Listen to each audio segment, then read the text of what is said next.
सभी को राधे राधे।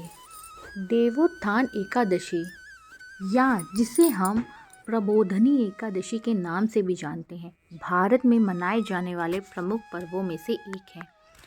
यह पर्व भगवान विष्णु जी को समर्पित है। आइए जानते हैं कि देवोत्थान एकादशी आखिर मनाया क्यों जाता है। इस वीडियो में बढ़ने से पहले मेरे चैनल को आप सब्सक्राइब करना ना भूलिएगा। देवोत्थान एकादशी आखिर मनाते क्यों हैं? कार्तिक माह की शुक्ल पक्ष एकादशी को देवोत्थान एकादशी के नाम से जाना जाता है। ये एकादशी दीपावली के बाद आती है और इस दिन को लेके ऐसी मान्यता है कि देवोत्थान एकादशी के दिन भगवान विष्णु जी क्षीर सागर में अपने 4 माह के शयन के बाद जागते हैं और उनके जागने पर ही सभी शुभ मांगलिक कार्य किए जाते हैं। इसके साथ ही इस दिन तुलसी विवाह का भी आयोजन किया जाता है। तुलसी विवाह के दौरान तुलसी जी के वृक्ष और शालिग्राम की यह शादी सामान्य विवाह की तरह पूरे धूमधाम के साथ मनाई जाती है। तुलसी जी के वृक्ष को विष्णु प्रिया भी कहा जाता है, इसलिए जब विष्णु जी जागते हैं तो वह सबसे पहले प्रार्थना तुलसी जी की ही सुनते हैं।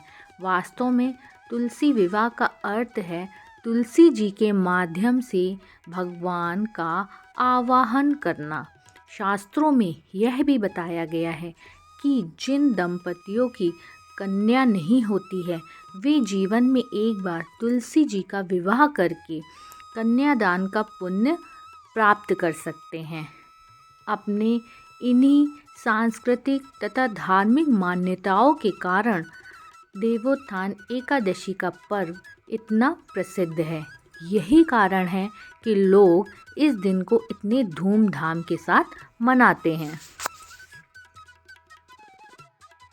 एकादशी के दिन कथा करना सुनना अत्यंत आवश्यक होता है। आइए इस वीडियो के माध्यम से कथा सुनते हैं। एक राज्य में एकादशी के दिन प्रजा से लेके पशु तक कोई भी अन्न ग्रहण नहीं करता था। एक दिन भगवान विष्णु जी ने राजा की परीक्षा लेने की सोची और सुंदर भेष बनाकर सड़क किनारे बैठ गए। राजा की भेंट जब सुंदरी से हुई तो उन्होंने उसके यहाँ बैठने का कारण पूछा। स्त्री ने बताया कि वह बेसहारा है और राजा उसके रूप पर मोहित हो गए। बोले, तुम रानी बनकर मेरे साथ चलो। सुंदर स्त्री ने राजा के सामने शर्त रखी कि ये प्रस्ताव वो तभी स्वीकार करेगी जब उसे पूरे राज्य का अधिकार दिया जाएगा और वह जो राजा को बनाकर खिलाएगी राजा वही खाएगा। राजा ने शर्त मान ली। अगले दिन एकादशी पर सुंदरी ने बाजारों में बाकी दिनों की तरह अन्न बेचने का आदेश दिया और मांसाहार भोजन बना के राजा को खाने पर मजबूर करने लगी। राजा ने कहा, आज एकादशी के व्रत में मैं तो सिर्फ फलाहार ही ग्रहण करता हूँ। रानी ने शर्त की याद दिलाते हुए कहा, अगर वह तामसिक भोजन नहीं खाएगा तो मैं बड़े राजकुमार का सिर धड़ से अलग कर दूंगी।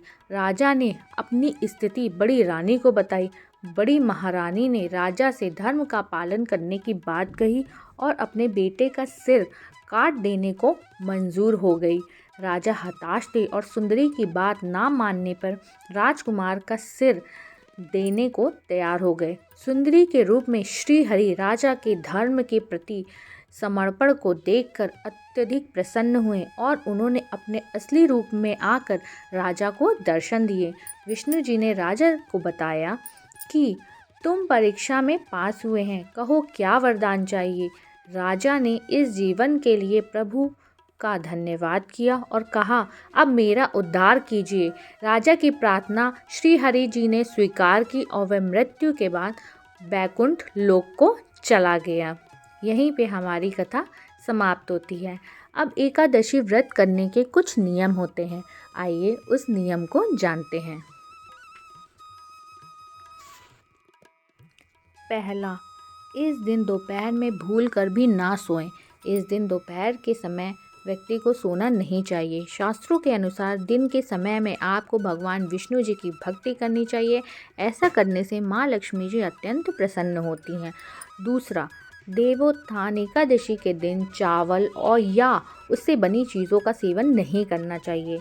ऐसा कहा जाता है कि जो व्यक्ति इस दिन चावल का सेवन करता है वह अगले जन्म में रेंगने वाला प्राणी बन जाता है। तीसरा, देवउठनी एकादशी के दिन किसी के लिए भी अपने मन में कोई बुरे विचार ना लाएं, किसी की बुराई नहीं करनी चाहिए और पूरे दिन सिर्फ और सिर्फ भगवान के प्रति आस्था और भक्ति का भाव रखना चाहिए, तब जाके आपकी पूजा सार्थक होगी। चौथा, देवउठनी एकादशी के दिन भगवान विष्णु सृष्टि का कार्यभार संभालते हैं। इस दिन तुलसी के पत्ते नहीं तोड़ने चाहिए। दरअसल तुलसी भगवान विष्णु जी को अत्यंत प्रिय है। यदि कोई व्यक्ति इस दिन तुलसी के पत्ते तोड़ता है तो विष्णु भगवान जी अत्यधिक नाराज़ हो जाते हैं। पाँचवा, देवोत्थान एकादशी पे तामसिक भोजन नहीं ग्रहण करना चाहिए। इससे माता लक्ष्मी जी अत्यंत रुष्ट हो जाती हैं और व्यक्ति कंगाली की कगार पर आ जाता है। लहसुन, प्याज, मदिरा का सेवन नहीं करना चाहिए। एकादशी का व्रत मोक्ष दिलाता है। इन नियमों का पालन ना करें तो यमराज की यातनाएं भी झेलनी पड़ती हैं। ये जानते हैं कि एकादशी के व्रत में क्या करना चाहिए। पहला, इस दिन सुबह जल्दी उठकर नहाएं। याद रखें कि तुलसी जी के पौधे में जल अर्पित नहीं करना है, क्योंकि रविवार, एकादशी और सूर्य ग्रहण, चंद्र ग्रहण में तुलसी जी के पौधे पे जल अर्पित नहीं करना चाहिए। दूसरा, भगवान विष्णु जी के सामने व्रत और दान का संकल्प लेना चाहिए। तीसरा, दिन भर कुछ नहीं खाना चाहिए। संभव ना हो सके तो फलाहार कर सकते हैं। चौथा, किसी मंदिर में भोजन या अन्न का दान करना चाहिए। पाँचवा, सुबह शाम तुलसी जी के पास घी का दीपक जलाना चाहिए। तुलसी जी की परिक्रमा करनी चाहिए। छठा, शाम को विष्णु भगवान और माँ लक्ष्मी जी की विधि विधान से पूजा करनी चाहिए। अगर वीडियो अच्छी लगी हो तो चैनल को सब्सक्राइब करना ना भूलिएगा। भक्ति से जुड़े रहने के लिए इस चैनल की वीडियो को ज़रूर देखिएगा। सभी को राधे राधे, राधे श्याम।